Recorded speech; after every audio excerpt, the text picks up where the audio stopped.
반갑습니다. 오늘은 공공조달관리사 실기 시간입니다. 실기 2차 과목이죠, 그죠? 오늘 1차는 필기, 객관식이고 2차는 실기, 주관식인데 주관식이라서 뭐 논술식으로 어렵게 놓아버리진 않고 단답형으로 놓을 거예요. 단답형으로 놓는다.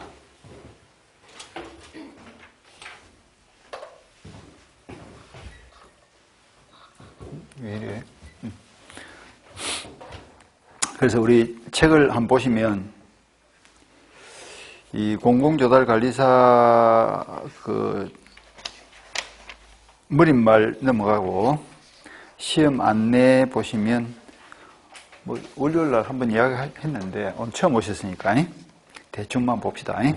책을 봐보세요. 그 공공조달관리사라는 데인데 그 개념은 뭐 읽어보시면 될 것이고 말 그대로 국가기관이라든지 지방자치단체라든지 아니면 공공기관에서 필요한 물품이나 공사나 용역을 입찰을 통해서 낙찰을 받은 다음에 계약을 맺고 그 다음에 구매를 해서 적재적소에 배분을 하는 역할을 하는 것이 조달의 개념입니다.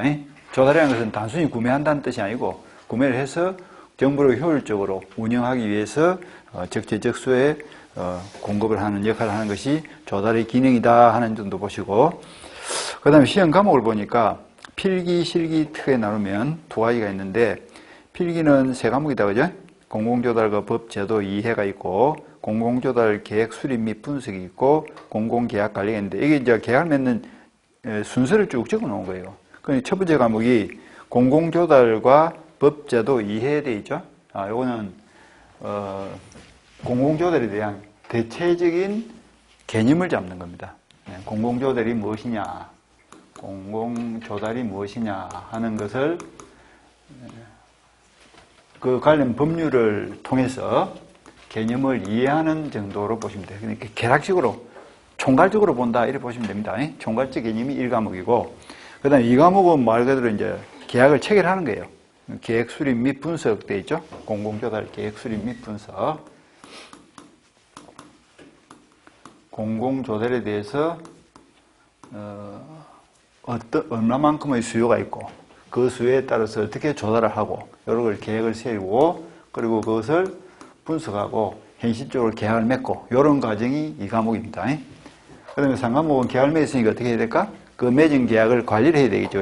그래서 공공조달에 대한 계약, 공공계약 관리가 나올 거예요. 공공계약을 관리를 한다. 그래서 요 1차가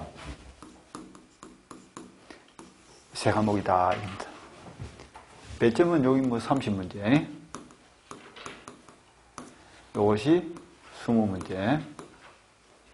그 다음에 3과목이 30문제. 이렇게 나올 거예요. 그래서 이제 각 과목 다 100점씩. 100점씩. 그 다음에 시험 제도가 이렇고요. 그 다음에 이제 2차가 지금 우리가 배우는 거죠. 2차는 한 과목밖에 없어. 한 과목. 이제 실기입니다. 실기. 2차 실기가 공공조달 관리 실무대에 있다. 공공조달을 하는 데 있어서 관리 실무입니다. 관리 실무라는 것은 뭐냐면 현실적으로 입찰하는 그 절차를 쭉 보는 거예요. 절차. 그래서 앞으로 개인적으로 그 사이트에 들어가서 나라장터라는 사이트에 들어가서 자꾸 시간 날 때마다 클릭을 해보고 익히는 게 중요한 거예요. 홈페이지 들어가서 보고 또 보고 하면 책을 볼 때 조금 편하겠죠. 아무것도 아닌데 글로 써놓으면 어려워. 그런데 현실적으로 보면 쉬운 거예요. 그래서 나라장터라든지 관리조달 시스템, 허브 그런 데 들어가서 절차를 이제 쭉 보는 겁니다. 근데 이제 관리 실무를 공부하기 전에 제일 먼저 뭘 봐야 되냐면 공공조달에 관련된 법부터 먼저 아셔야 돼요.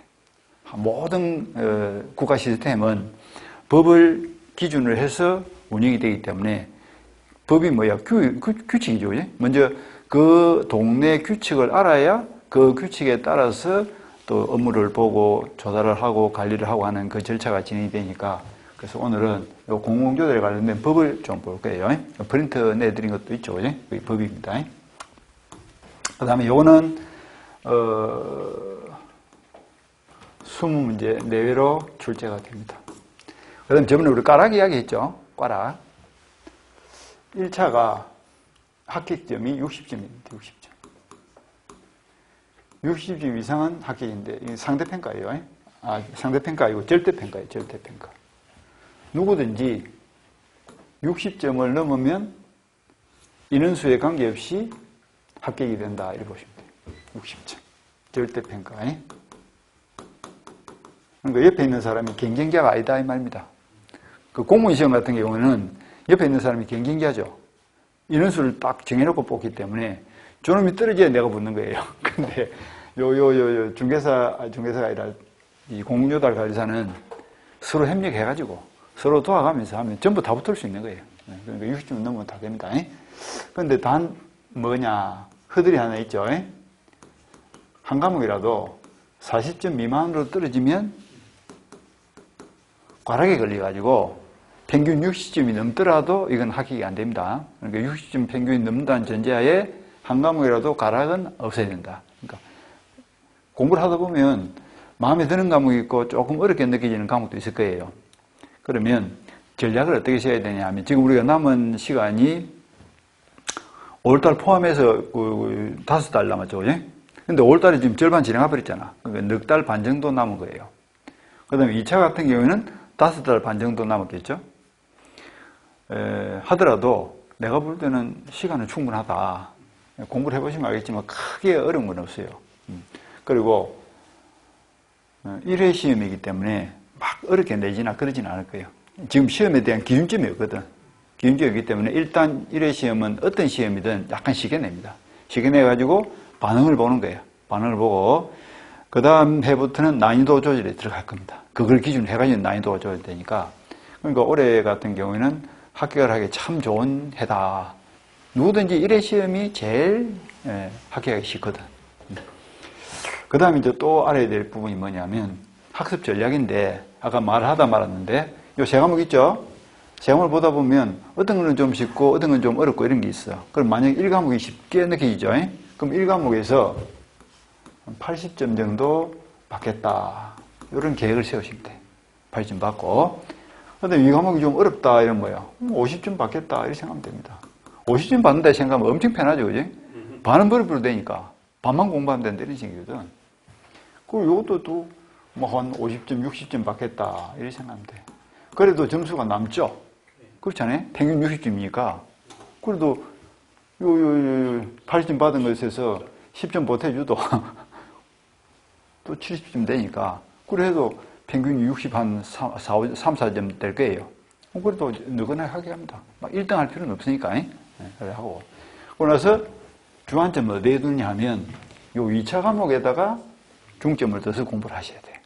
그러니까 지금부터 공부의 중점 어디다 둔다? 2차에 주는 거예요. 2차에.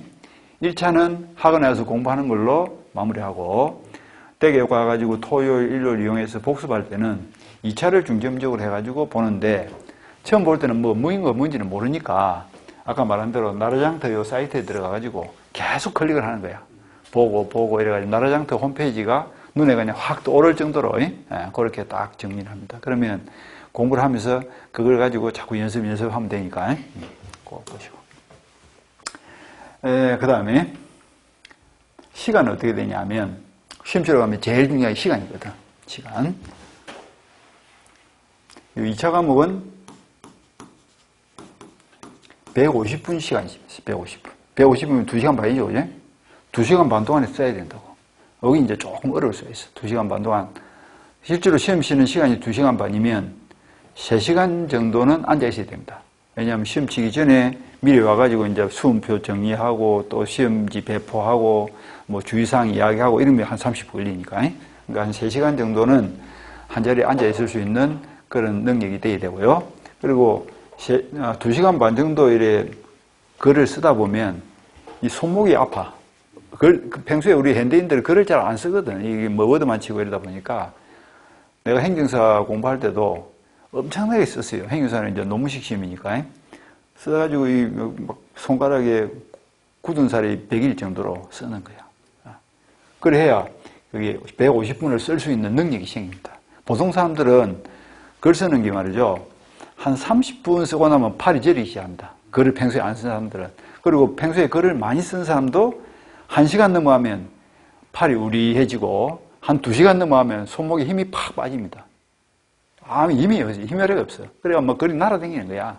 그러니까 지금부터라도 글을 자꾸 쓰는 연습을 할 거예요. 그래서 5, 6월 달은 우리가 기본 이론을 봐야 되기 때문에 쓰지는 않을 겁니다. 5, 6월 달 지나고 어저께 말했다시피 7월 달부터는 오셔가지고 제가 문제를 5문제씩 내면 그걸 시험 공부를 하고 나서 집에 가기 전에 쓰든지 아니면 수업하기 전에 쓰든지 이래가지고 하여튼 쓰는 연습을 할 거예요. 그러니까 무조건 써야 됩니다. 그래서 출발할 때부터 2차 과목에 중점을 둬야 된다. 그리고 1차 과목은 아까 말한 대로 쉬운 과목은 한 80점 받고 좀 어려운 과목은 50점에 60점 받아가지고 조절하는 능력을 키워야 됩니다.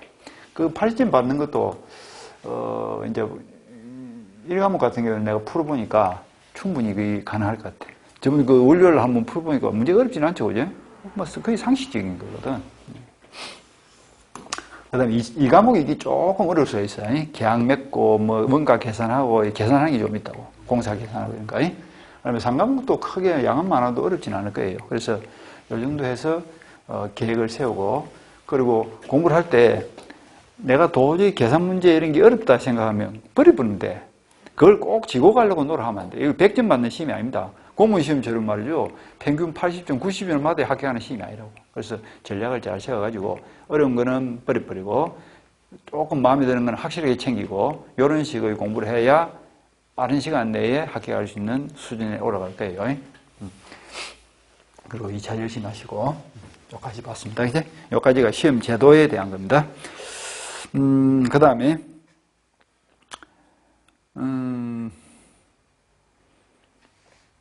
페이지 바꿔서 출제 기준이라고 실기가 나와 있죠. 여기서부터는 2차 과목의 내용이 나와 있을 거예요. 지금 페이지가 안 나와 있죠. 출제 기준 점 찍고 실기 찾았죠. 가이드. 그 내려가서 주요 항목에 보니까 제일 처음에 뭐가 보입니까? 공공조달 입찰 참가 준비가 보이죠. 그죠? 그러니까 이 서울시에서 아니면 국토부에서 고속도로를 개설하고 싶다. 그래가지고 이제 입찰 공고를 낸 거야. 뭐 부산서 경주까지 몇 킬로미터의 고속도로를 뚫는데 공사비가 얼마인데 몇 월 며칠까지 입찰하세요. 이렇게 공고가 나겠죠. 공고가 나면 이제 건설업체라든지 민간기업에서 그 입찰에 참가하기 위해서 준비를 해야 될 거 아닙니까? 그럼 준비 과정에서 하는 것이 뭐냐 이거죠. 그래서 제일 먼저 정보 관리하기 이런 말이 보이죠. 제일 중요한 정보 아니겠습니까? 그러면 이제 입찰 정보를 먼저 알아야 내가 그에 맞춰서 가격도 책정을 하고 기술도 보완을 하고 이렇게 해서 이제 입찰이 되겠죠. 그런 것들이 입찰 준비 과정이고요. 그러고 나서 준비를 한 다음에 좀 더 구체적으로 입찰 계획을 세워야 되겠죠. 입찰 계획을 세워가지고 입찰 계획을 세우는데 그 환경 분석하기 이런 말이 보이죠. 그 환경 분석이라는 것은 뭐냐면 그 해당 입찰 내역에 따른 그 공사 환경이라든지 그 다음에 시장 환경이라든지 그 다음에 원가 그 다음에 이제 품질 뭐 이런 것들을 분석하는 겁니다. 그 다음에 정보 수집하고 그 다음에 입찰 실행 관리 하는 말이 있죠. 그거는 말 그대로 이제 입찰서에 투자를 하는 거예요. 입찰서에 투자를 하고 투자이 무슨 말이죠? 이리 생각하시오. 이 용어를 보면 그 그림을 잘 못 그린데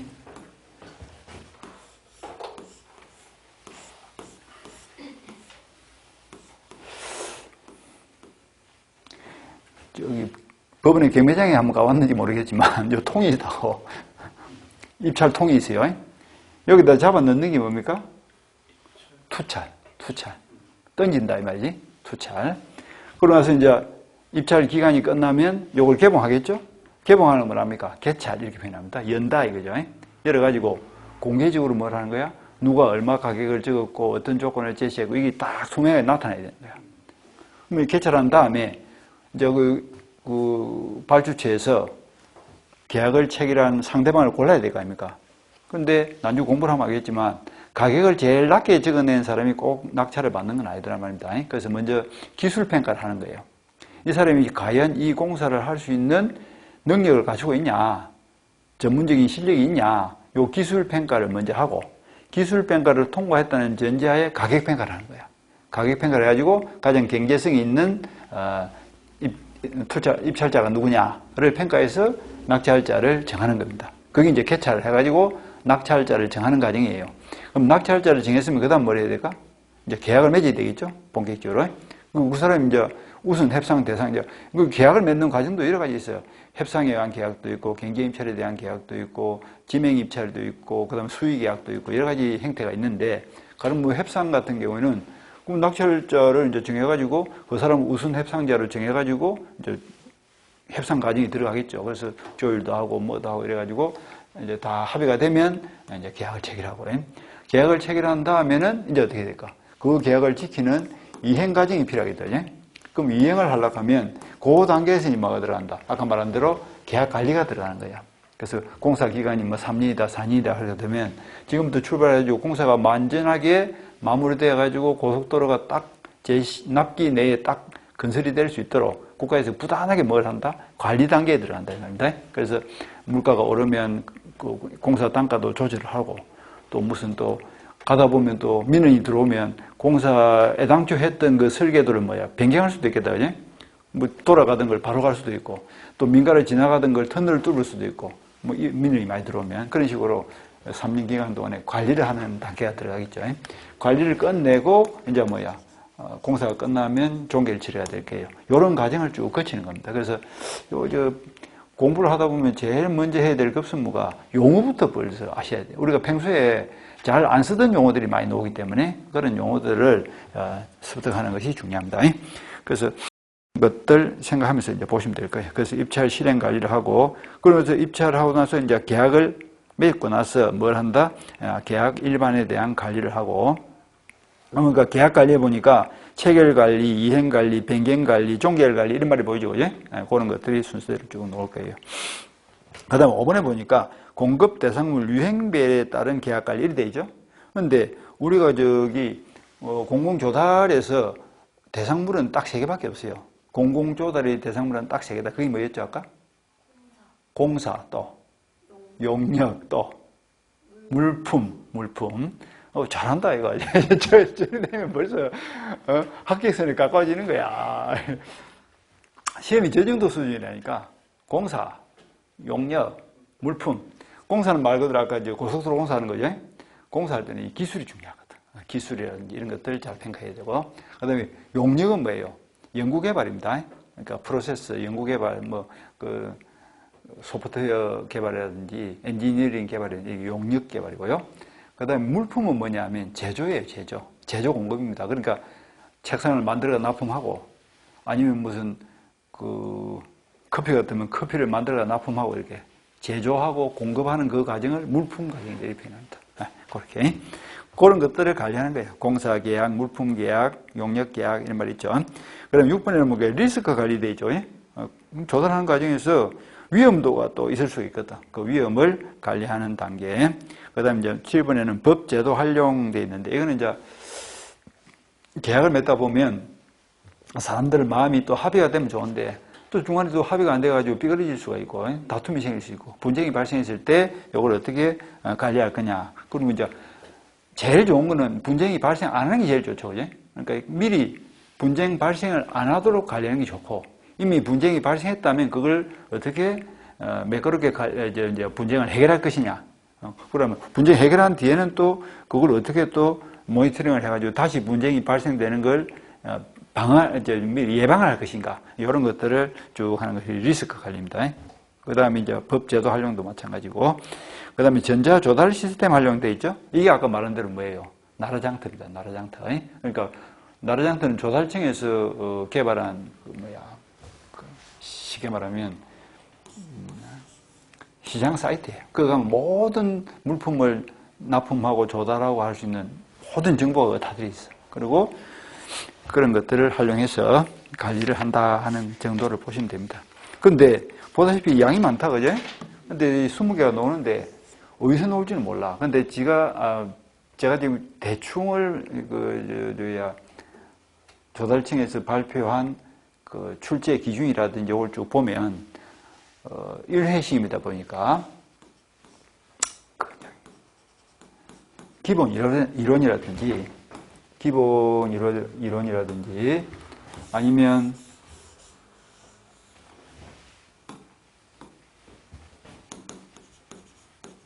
기본 개념이라든지 또는 기초적인 계산 문제라든지 이런 것들이 나올 가능성이 높아.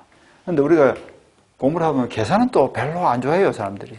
물론 이과생들은 계산을 좋아할 수도 있는데 우리도 문과다 보니까 숫자에 대해서 별로 안 좋아해. 그럼 이런 것들은 조금 후순위를 매겨놓고 우리가 잘할 수 있는 것 위주로 해서 열심히 보시면 돼. 그래가지고 60점을 맞으면 되거든.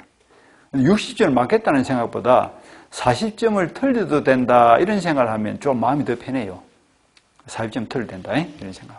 그래서 이런 것들을 위주로 해서 쭉 20문제를 뽑아서 계속 숙달을 하시면 될 거예요. 근데 교재를 보면 문제도 어마어마하게 많습니다. 뭐 문제도 한두 문제 아니야. 여러 수백 문제라고. 근데 이 중에서 20문제를 어떻게 추릴 것이냐. 이게 상당히 어려워요. 그래서 자꾸 쓰고 보고 듣고 이렇게 하셔야 돼요. 자, 여기까지 해서 출제 기준까지 봤고요.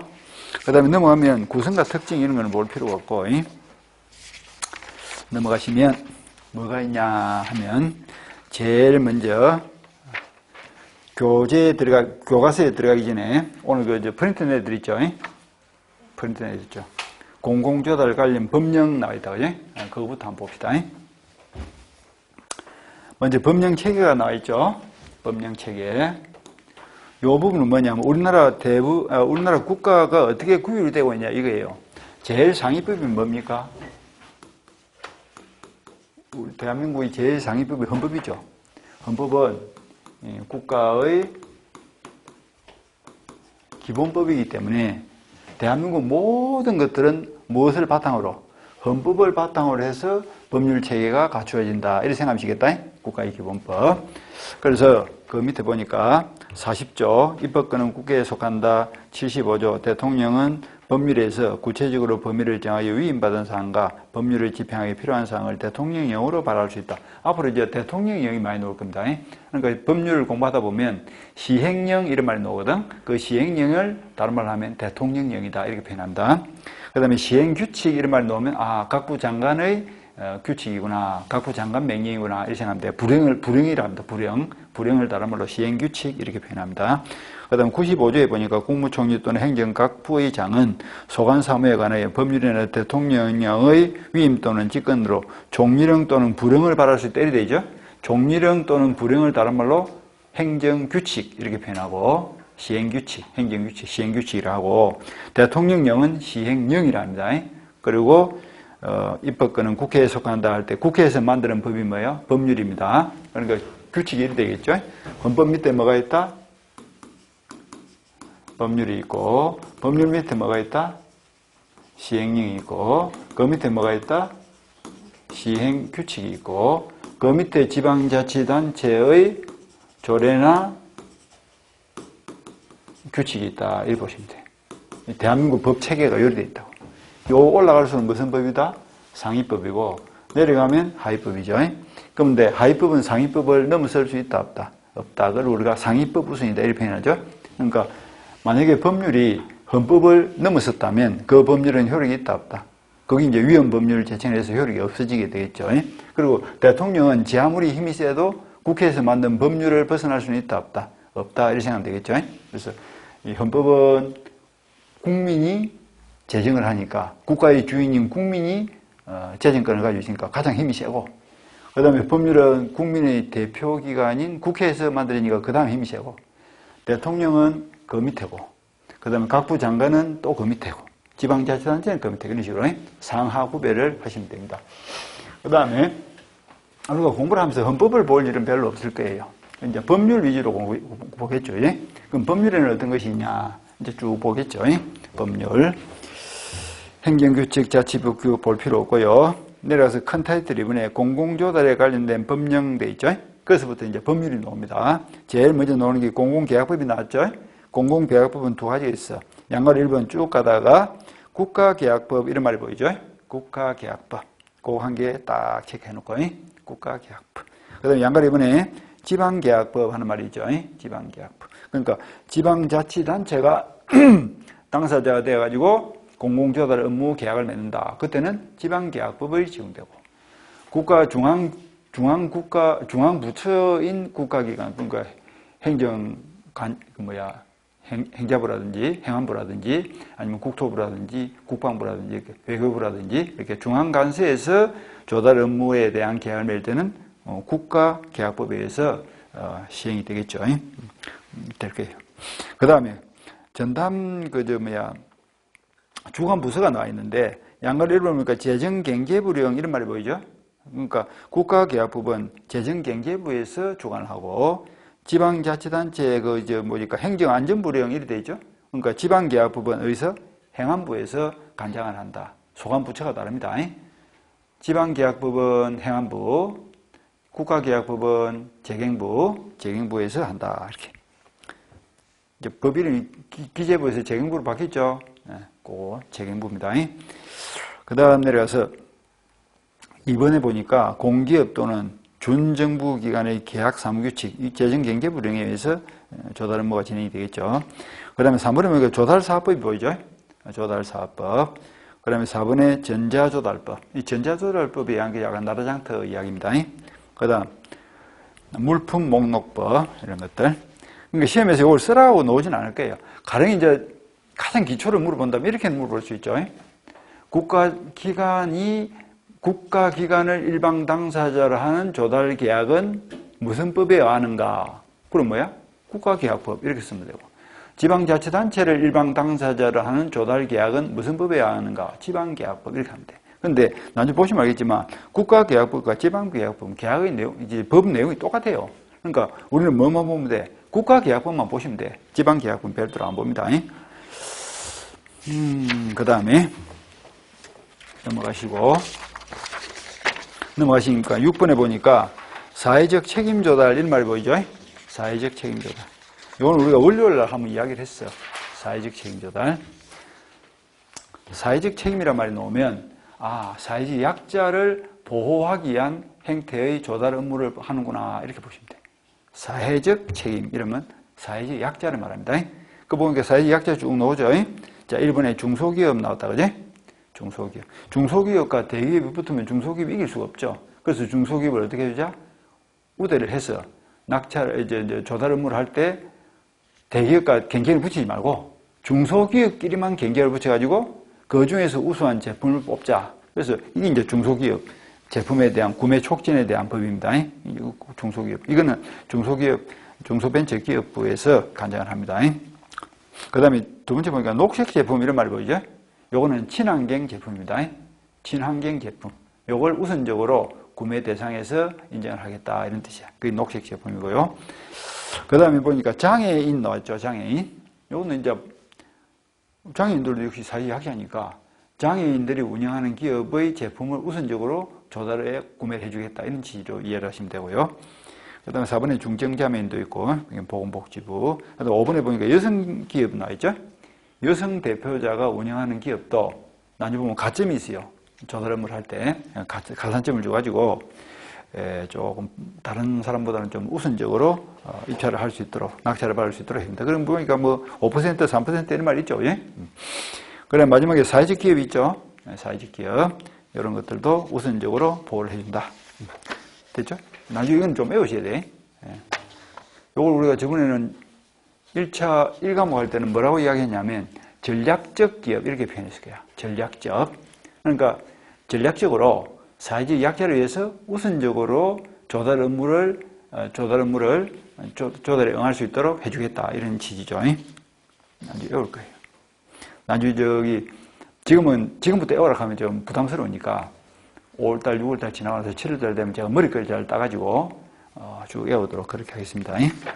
그 다음 넘어가서 국가계약법 봅니다. 3페이지.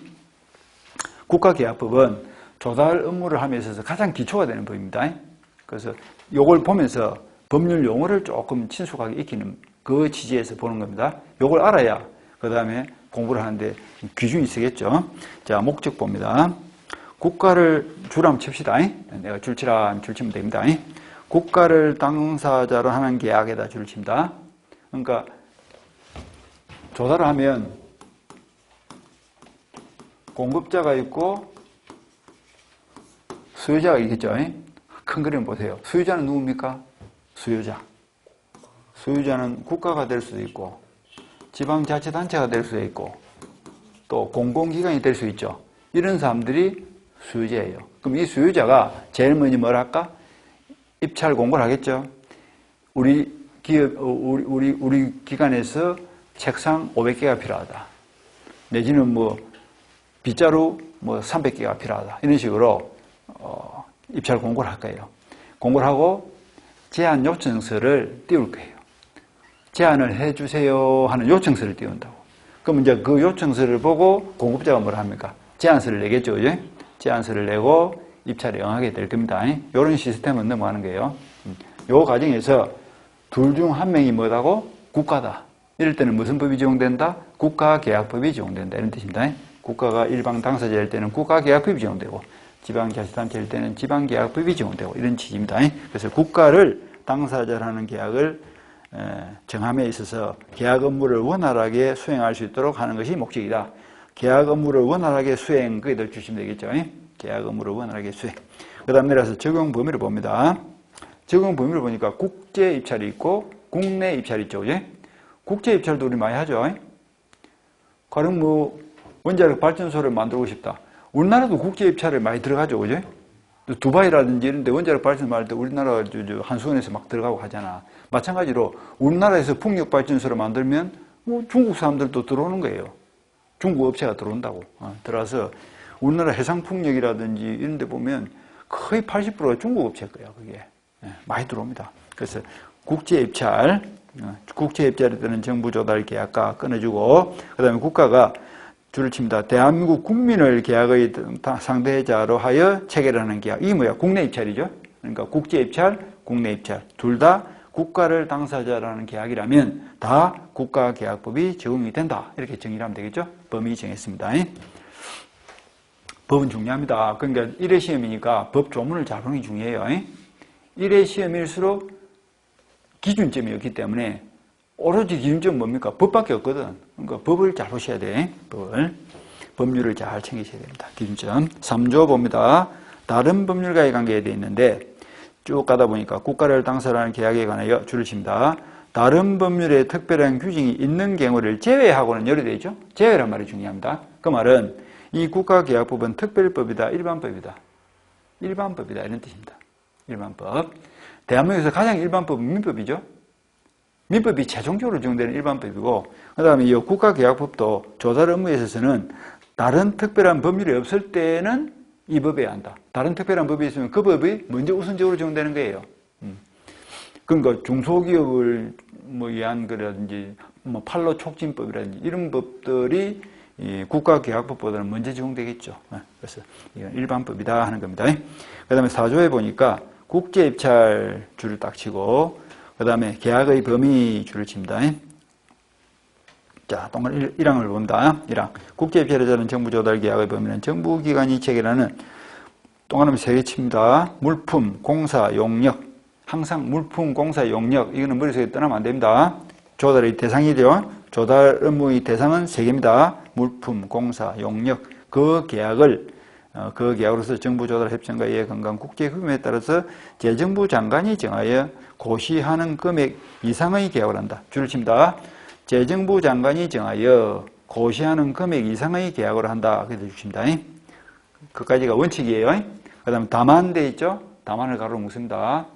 다만은 뭡니까? 예외입니다. 다만. 그 다만은 우리가 단서조항이라 하죠. 다만. 다음의 어느 하나에 해당하는 경우에는 국제입찰에 따른 정부 조달 계약의 대상에서 제외한다. 그다 줄을 쳤죠. 자, 여기 중요한 거야. 국제입찰에 따른 정부 조달 계획 대상에서 제외되는 것 이렇게 물어보겠죠. 문제 내기 좋다, 그죠? 네, 문제 내기 좋죠. 국제입찰 대상에서 제외되는 것. 첫 번째, 재판매나 판매를 위한 생산에 필요한 물품이나 용역을 조달하는 경우 재판매. 그다음에 중소기업 제품을 제조, 구매하는 경우. 그다음에 양곡관리법, 농수산물 유통 쭉 건너가서 축산법. 그러니까 다 줄치지 말고 양곡, 농수산물, 축산법 요 세 개를 딱딱 줄치면 되겠죠.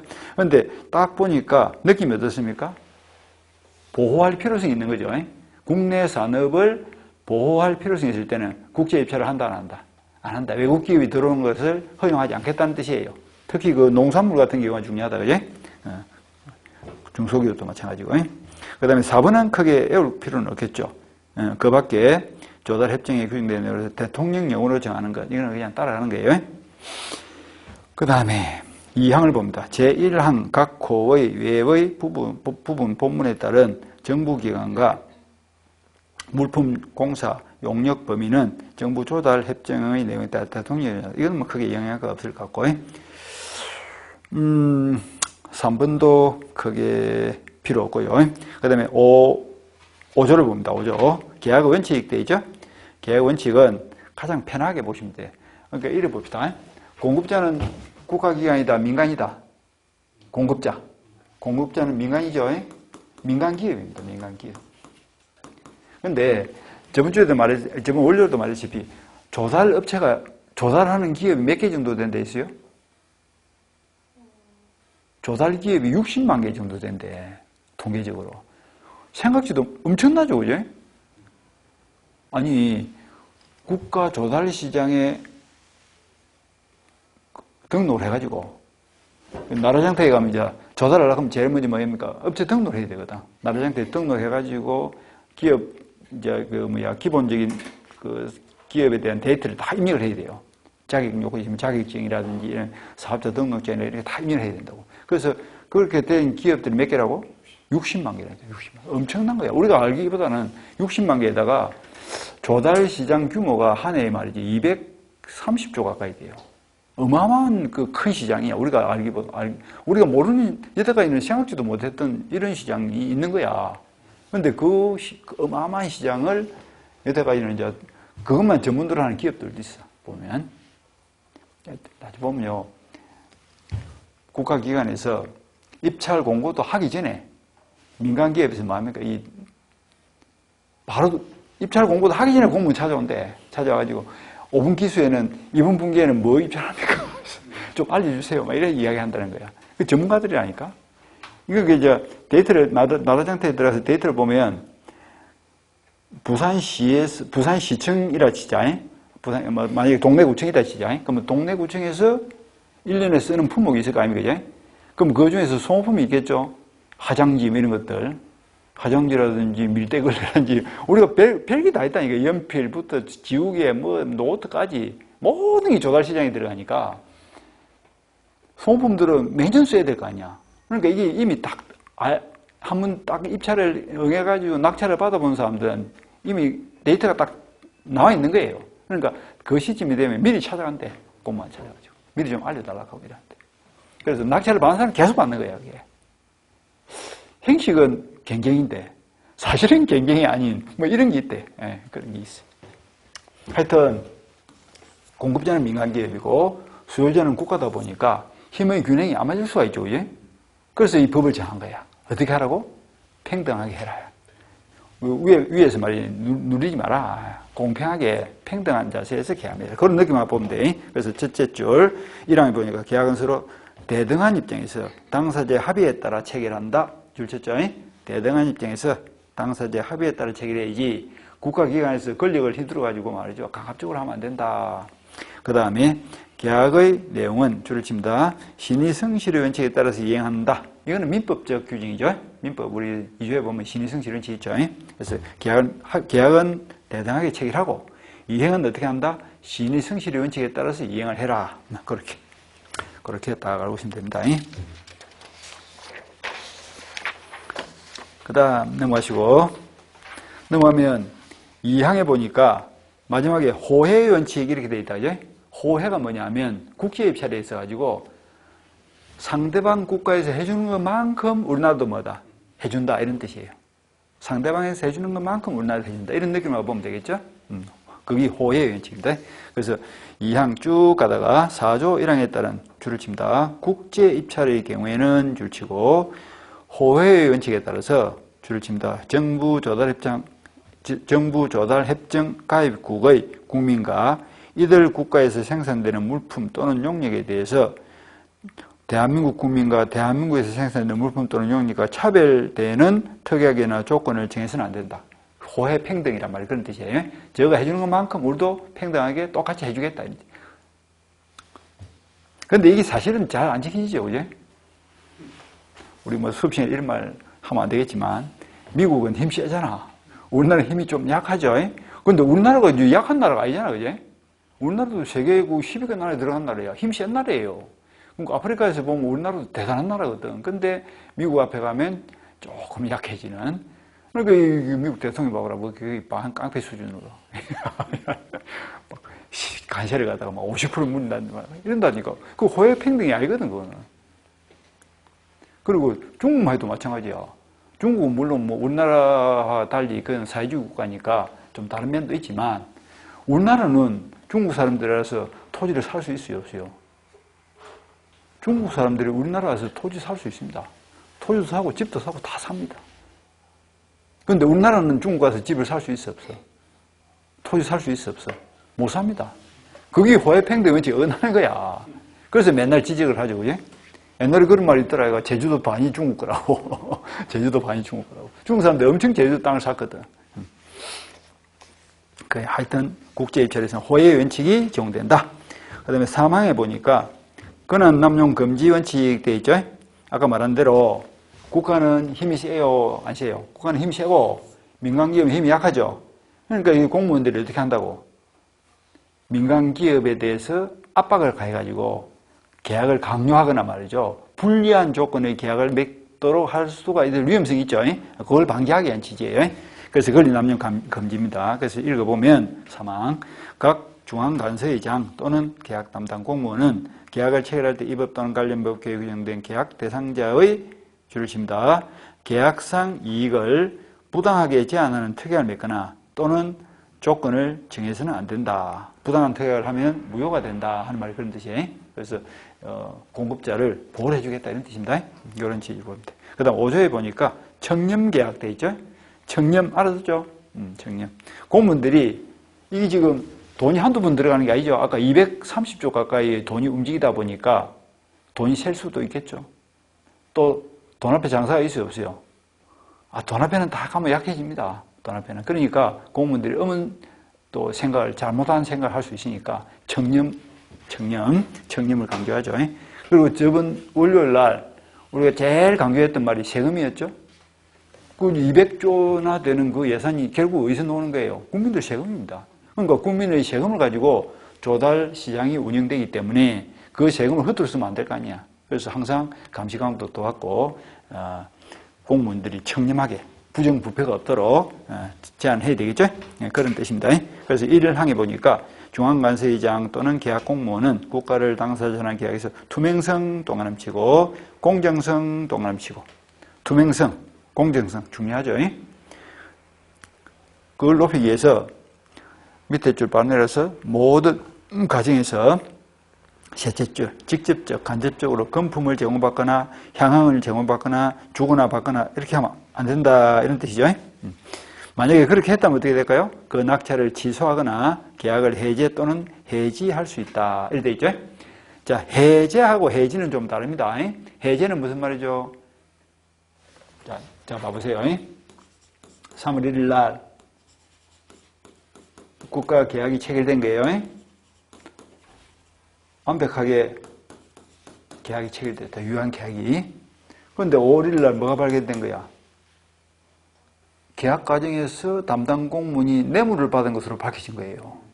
그리고 향응을 제공받은 것으로 밝혀지겠다고. 해외여행을 보내줬다는 일대기지. 밝혀지면 이 맺은 계약을 어떻게 한다고? 해제를 하겠다. 이런 뜻입니다. 해제를 한다는 말은 5월 1일부터 계약이 소멸하는 것이 아니라 3월 1일로 소급해서 처음부터 계약을 안 맺은 걸로 본다. 이게 해제예요. 알아들었죠? 이게 해제입니다. 그 다음에 3월 1일 날 계약을 체결했는데 전기나 수도나 이런 공급 계약을 체결했다 칩시다. 전기 수도 공급은 한 번에 끝납니까? 계속 지속적으로 합니까? 계속 하죠. 계속 반복적으로 계속 반복적으로 하는 거야. 그래서 이제 3월에 계약 체결하고 전기 수도가 지금 공급이 돼가지고 몇 달? 2달간 전기나 수도를 공급받은 거예요. 그런데 2달 뒤에 부정부패가 이제 발각이 됐단 말이지. 이때는 해제를 하면 돼, 안 돼? 해제를 하면 안 되는 거야. 이때는 어떻게 해야 될까? 해지를 해야 됩니다. 해지. 해지는 뭐냐면 소급이 없어. 지금부터 계약이 소멸한다는 뜻입니다.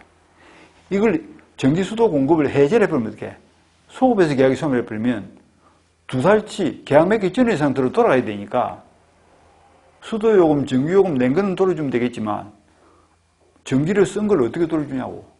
돌려줄 수가 없거든. 그러니까 이런 것들은 계속적 공급 계약의 경우는 해제를 하면 안 되는 거예요. 그때는 반드시 해지를 해야 됩니다. 아직 팍 안 와닿습니까? 안 하다? 안 하다? 그럼 이제 한자를 적어줄까요? 한자.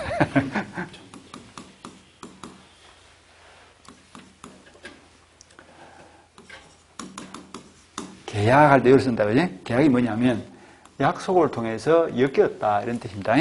걔는 뭐야? 엮인 거야, 엮인 거. 아무 관계 없는 사람이 약속을 해서 관계가 엮인 거예요. 계약입니다.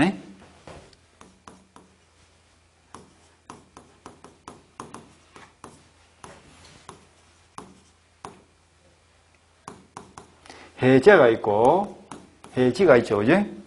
해는 무슨 말입니까? 걔는 엮인 거죠. 해는 뭐야? 푸는 거지, 푸는 거. 엮인 걸 풀어주는 거야.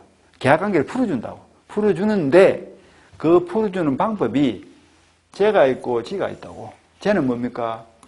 제거한다를 줄임말이거든. 제거는 무슨 말이야? 뿌리쳐 뽑는다 이 말이죠. 그러니까 다시 봐. 3월 1일 날 물건을 사고 팔았다고. 그런데 5월 1일 날 해제를 했죠.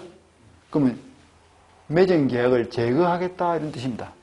제거한다는 말은 뿌리쳐 뽑는 거예요. 그런데 5월 1일 날 해제하고자 하는 계약의 뿌리가 며칠 날 박혀 있죠? 3월 1일부터 출발했잖아. 그러니까 이게 5월 1일 날 계약을 해제하면 3월 1일로 거슬러 올라가서 처음부터 계약을 안 맺은 걸 본다 이 말입니다.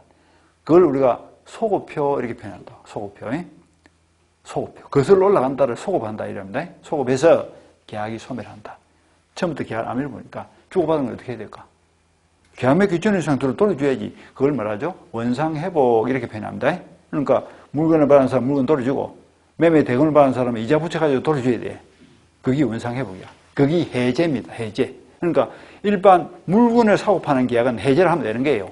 물건을 돌려주면 되니까. 돈도 돌려주면 되니까.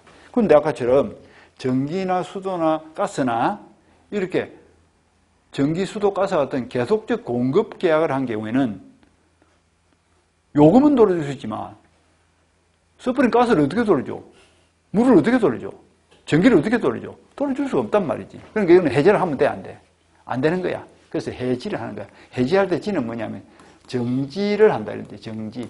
정지를 줄인 말이에요. 정지. 그러니까 3월 1일부터 출발해가지고 잘 나가던 계약이 5월 1일부터 딱 멈춰 서는 거예요. 멈춰 서고는 더 이상 진행한다, 안 한다? 안 한다. 이건 소급표 없지, 그러니까. 소급에 소멸하는 게 아니야. 기존의 2달 계약은 그대로 인정을 하고 지금부터는 소멸한다. 이게 해지의 뜻이야. 해제는 올라가서 처음부터 없어진다 이런 뜻이고 해지는 지금부터 소멸하고 장래를 향해서는 더 이상 계약관계를 영위하지 않는다. 이게 해지의 뜻이야. 그러니까 해지는 원상회복에 문제가 있다 없다? 없어. 주고받은 거는 그걸 끝. 안 주고 안 받. 주고받은 거는 안 돌려받고 안 돌려주고 그걸 끝나고 지금부터는 안 주고 안 받는다 이런 뜻입니다. 이게 해지입니다. 임대차 계약도 해제를 할까요? 해지를 할까요? 임대차도 계속적 계약입니까? 일시적 계약입니까? 임대차도 계속적 계약이잖아.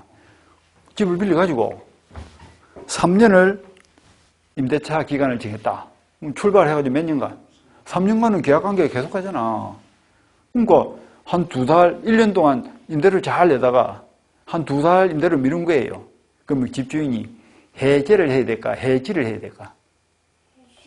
해지를 해야지. 그걸 해제를 하면 안 되는 거야. 계속적 계약이니까. 해제를 해버리면 어떻게 해? 처음부터 계약을 안 맺으면 되니까 받은 걸 다 돌려줘야 돼. 그러면 임대인은 받은 임대료를 돌려줄 수 있지만 임차인은 그 집에 사는 걸 어떻게 돌려줘? 집을 사용한 가치를 어떻게 돌려줘? 돌려줄 수 없단 말이지. 그래서 임대차나 전기나 수도나 가스나 공급계약은 해제를 하면 안 되고 해지를 합니다. 법률 용어를 그렇게 읽으시면 돼. 해제, 해지, 개념 정리 잘 하시고. 그래서 해제 또는 해지하여야 한다. 청렴 의무를 위반했을 때 이야기입니다. 위반했을 때.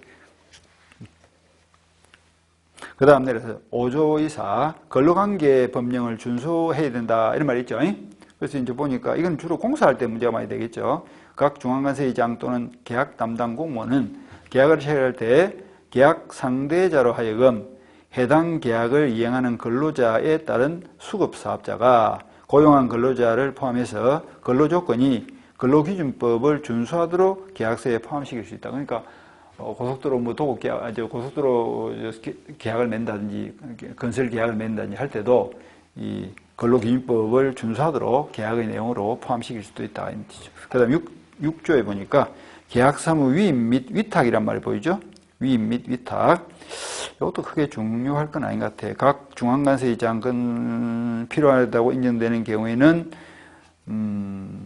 소속 공무원 중에서 계약에 관한 사무를 담당하는 공무원을 임명하여 사무를 위임할 수 있다. 그러니까 중앙관세의장이 해야 될 일을 소속 공무원에게 위임을 해가지고 네가 대신해라 이런 뜻이에요. 그런 우리가 계약과 일을 하죠. 중앙관세의장이 뭔지는 알겠죠? 아니 지금 우리는 조달청장 이런 관세의장이지. 조달청장, 아까 행안부 장관, 국토부 장관, 뭐 산림청장, 산림청에서도 조달 업무를 많이 하겠죠. 예? 산림청이 주로 하는 게 뭐예요? 방제 업무 많이 하잖아. 방제. 지금 봄 되면 이제 약치죠. 헬리콥터 되면서 막 약치더라. 약도 치고 약 방제도 하고 또 불 나면 또 불도 꺼야 되고 산림청에 하는 많습니다. 그런 사람들이 중앙관세의장이에요. 자, 넘어가시고 위탁할 수 있다는 거. 위임 위탁. 그 다음에 넘어가서 5번 5항을 보세요. 5항. 5항에 보니까 계약관은 대통령령으로 정하는 재정보증이 없으면 직무를 담당할 수 없다. 재정보증 줄치고. 재정보증. 왜 그럴까요? 계약관이 지금 움직이는 돈이 한두 푼이 아니죠. 아까 몇 조? 200조가 넘는 돈을 움직이니까 그 계약관들이 딴 마음을 품을 수도 있잖아. 돈 때문에 필리핀 가버리면 어떡해.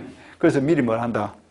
보증을 써라 이거지. 재정보증을. 보증금을 딱 공탁을 해놓고 법원에 걸어놓고 국가에 납입을 하고 직무를 담당해야 됩니다. 그래 도망가더라도 그 보장이 될 거 아니에요. 이렇게 보증을 씁니다. 재정보증이 있어야 직무를 담당할 수 있다. 그 다음에 7조에 보니까 계약의 방법이 있죠. 자, 그럼 이제 계약을 어떻게 맺을 것이냐 방법인데 중요합니다. 1항에 보니까 쭉 가서 중앙관세의장 또는 계약 담당 공무원은 계약을 체결하는 일반 경쟁에 부채 한다. 일반 경쟁 가로를 딱 묶습니다. 그게 포인트예요. 일반 경쟁에 붙이는 것이 원칙입니다. 원칙은 경쟁으로 계약을 맺으라. 일반 경쟁입니다. 일반 경쟁입니다.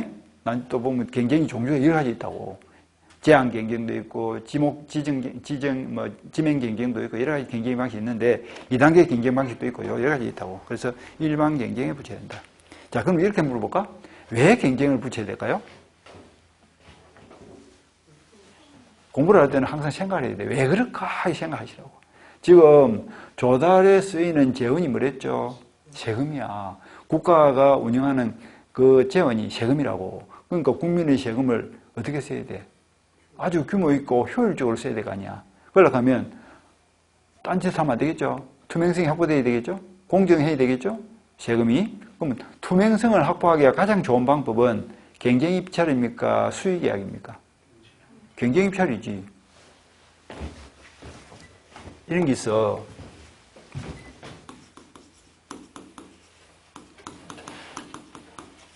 경쟁 입찰 반대말이 뭐예요? 수의 계약이죠. 수의가 무슨 말입니까? 수의란 말은 일방적 의사에 의해서 이런 뜻이에요. 일방적 의사에 의해서.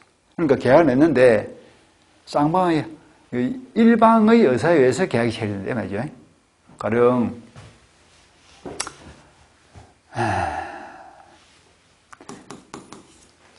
A라는 지자체에서 겨울에 눈이 많이 오는 거야. 겨울에 눈이 많이 오면 뭘 해야 될까?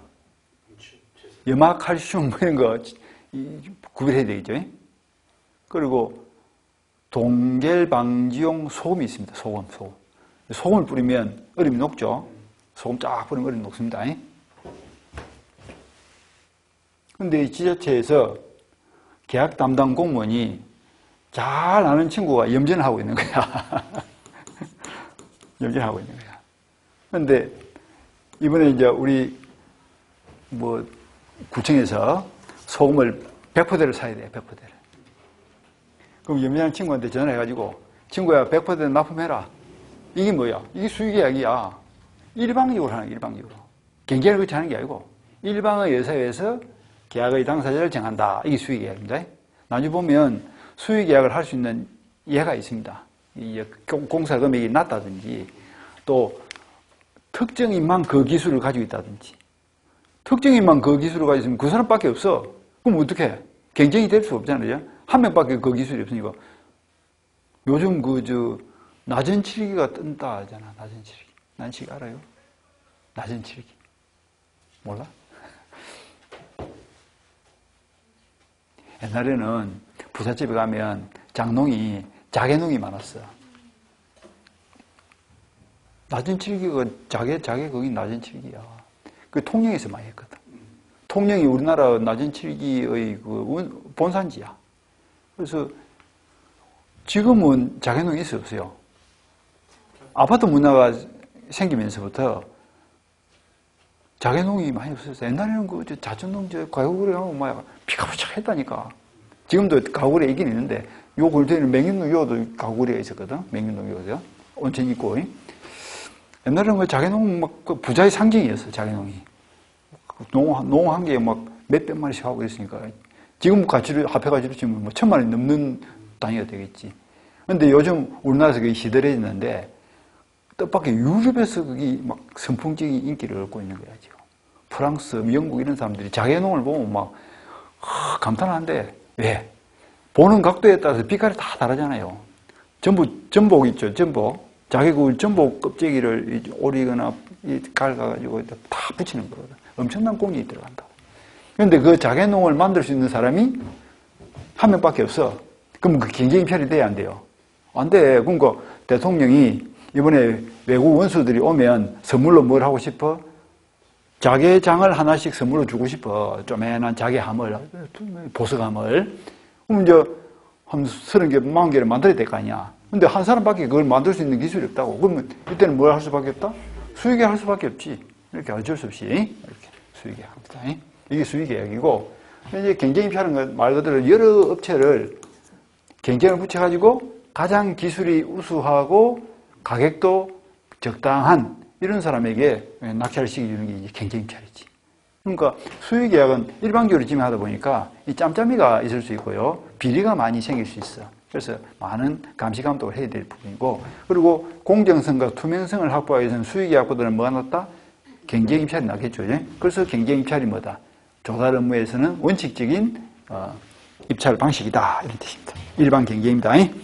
그 다음에 내려가서 다만부터는 아까 말했다. 예외라 했죠? 목적, 성질, 규모 등을 고려하여 필요하다 인정되면 대통령령으로 정하는 바에 따라서 줄을 칩니다. 참가자의 자격을 제한하거나 제한 동원을 합니다. 이 제한 입찰이에요. 제한. 자격을 제한하거나. 이 말은 무슨 말이냐면 이러이러한 기술을 가진 사람만 이번 입찰에는 응할 수 있다. 그럼 예를 들면 공공조달관리사 자격증을 가진 사람만 입찰 업무를 할 수 있다. 이렇게 제한을 둘 수도 있는 거 아니야. 그러니까 요새 그 공인중개사도 마찬가지 아니에요? 과거에는 공인중개사가 복덕방이래가지고 아무나 해줄 수 있었잖아. 아무나. 그냥 나이 좀 먹고 그 동네에서 말개나 하는 사람은 다 그냥 전방에 열어가지고 그 막 더 앉아가지고 노름도 하고 이래가 그 자격증이 없던 시대 이야기거든. 근데 85년대 이후에 이제 공인중개사 자격증이 생겨가지고 초반 그 몇 년 동안은 그런 게 없었어. 없었는데 한 5회쯤, 6회쯤 지나니까 국가에서 야금야금 규제를 하기 시작하는 거야. 그래서 첫 번째는 공인중개사 자격증이 있어야 사무실을 열 수 있다. 자격증이 없는 자는 또 사무도 될 수 없다. 뭐 이런 식으로 자꾸 규제가 넘어간다니까. 조달관리사도 아마 그렇게 될 가능성이 높겠죠. 예? 처음에는 아무렇지도 않게 시작했다가 좀 있으면 자격증이 없는 자는 이것도 못한다, 저것도 못한다. 자꾸 규제를 둘 가능성이 높다고. 모든 자격증이 발전되는 과정이 다 그렇거든. 그런 거예요. 그래서 일정한 자격을 가진 자만 입찰에 응할 수 있도록 하는 거예요. 이걸 말한다. 제한 경쟁 입찰 이렇게 표현합니다. 제한 경쟁 입찰. 또 하나가 뭐지? 참가자를 지명하여 경쟁에 붙이거나 이래 있죠. 지명 동안 붙이고. 이게 지명 입찰입니다. 사람을 콕 찍어가지고 니 3명만 참가해서 한번 해봐라 이렇게 할 수도 있겠다. 예? 그 다음에 또 하나가 뭐지? 수의 계약을 할 수도 있다. 수의 계약 동안 붙이고. 지금 계약의 방법을 지금 보고 있죠. 몇 개 봤습니까? 4개 봤습니다. 일반 경쟁, 제한 경쟁, 지명 경쟁 입찰, 수의 계약 이렇게 그렇게 보면 되고. 그 다음에 2항을 내려서 경쟁 입찰에 붙이는 경우 줄치고 난이도, 실적, 기술 능력, 재무 상태 이런 것들을 다 평가해서 셋째 줄 끝머리 입찰 참가 자격을 사전에 심사하고 적격자만 입찰에 참가할 수 있다. 사전 심사 제도입니다. 어중이 떠중이 많이 모이면 뭐 혼자 하지만 지금 별 의미가 없겠죠. 그래서 사전 심사를 딱 거쳐가지고 딱 통과되는 사람만 입찰 자격을 준다 이런 뜻입니다. 그 다음에 이제 사망을 봅니다. 사망 쭉 가다 보니까 다른 법률에 따른 줄을 칩니다. 우선 구매 대상이 경합하는 경우 그 말이 중요합니다. 자 일단 우선 구매 대상이란 말이 딱 떠오르니까 어떤 생각이 딱 납니까? 아 뭔가 모르게 특혜를 주는구나 이런 생각이 들죠. 그럼 어떤 사람한테 특혜를 줘야 될까? 당연히 사회적 약자에게 특혜를 줘야 되겠죠. 이런 느낌만 보면 됩니다. 그래서 쭉 나오겠죠. 목적이나 규모나 사회적 약자에 대한 배려 수준을 고려하여 계약 상대자를 결정한다. 됐죠? 근데 입찰 공고는 시험에서 뭐 나오지는 않겠죠? 입찰 공고는 말 그대로 이러이러한 물품에 대해서 얼마의 가격에 몇월 며칠까지 입찰에 응해주세요. 이렇게 입찰에 응하라고 이제 제안 요청서를 내는 거죠. 입찰 공고고요. 그 다음에 이제 8조 2에 보니까 예전 가격 작성되어 있죠. 요거는 조금 쉬었다가 하겠습니다. 좀 쉬었다 합시다.